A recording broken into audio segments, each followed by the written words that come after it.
Hi everyone, welcome to the Higher Education in Canada webinar. My name is Wincy Lee and I work as a career consultant at Ryerson University in Toronto, Canada. I'm also a member of both the Member Engagement Team and the Equity and Inclusion Advisory Board of the ACPA 2016 Convention Planning Team. Hi everybody, my name is Jeff Burrow and I work as the Manager of Assessment and Analysis at the University of Toronto. I'm also a member of the Program Planning Team and the Global Dimensions of Student Development Commission. So this webinar is really meant to be a very quick introduction to the topic to give our US and international colleagues some context of what higher education looks like in the host country of the ACPA 2016 convention. Jeff and I have actually also written a blog called 9 Things You Need to Know About Higher Education in Canada, and you can find that blog post on the ACPA 2016 convention website if you're interested. Today we want to talk about 4 things from that blog post. But before we begin, we need to be clear about something. In Canada, when people say college, they're almost always referring to a 2- or 3-year program of study at a community college. The terms college and university in Canada are not used interchangeably. The first thing you need to know is that there's no national system of higher education in Canada. This is even though, according to the OECD, Canada has one of the highest rates of post-secondary attendance in the world. So what does it mean that there's no system? It means that there's no national control over higher education in Canada. We don't have a federal ministry or secretary of education. In Canada, the colleges and universities are overseen by the provinces and territories. However, the federal government is involved through the distribution of research and funding grants for faculty and students. So you may wonder, if each province or territory in Canada has its own system, how does that affect how high school students are admitted across the country? And the answer is, it doesn't affect them very much. Students can apply to study at a college or university outside of their province or territory almost as easily as they can within. So if you see a Canadian at ACPA, feel free to ask them where they went to college or university and ask them about how things work in their province or territory. Each has some unique features that set them apart.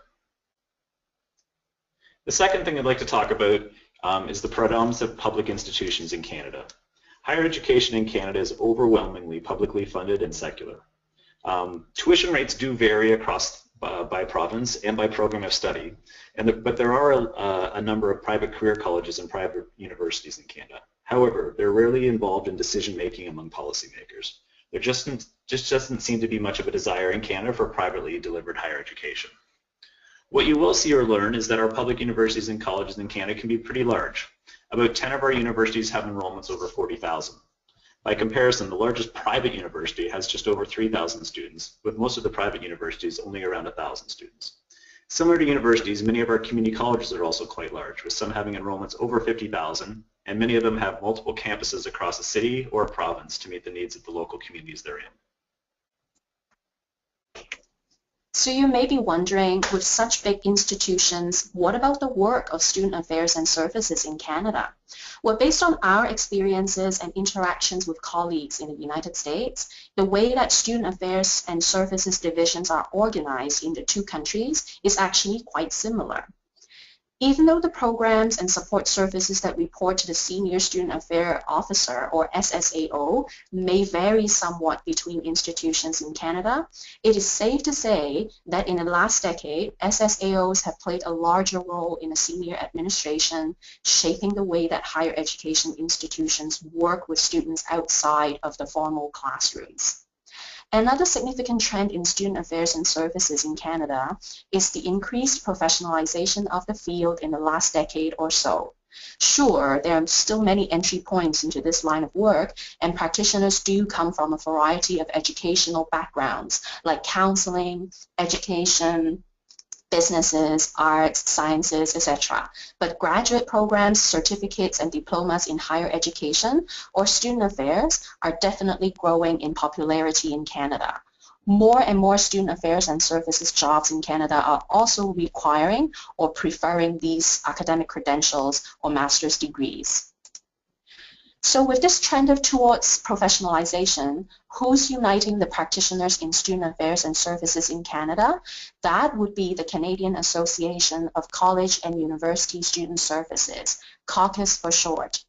Caucus provides plenty of professional development opportunities to student affairs and services practitioners in Canada and beyond.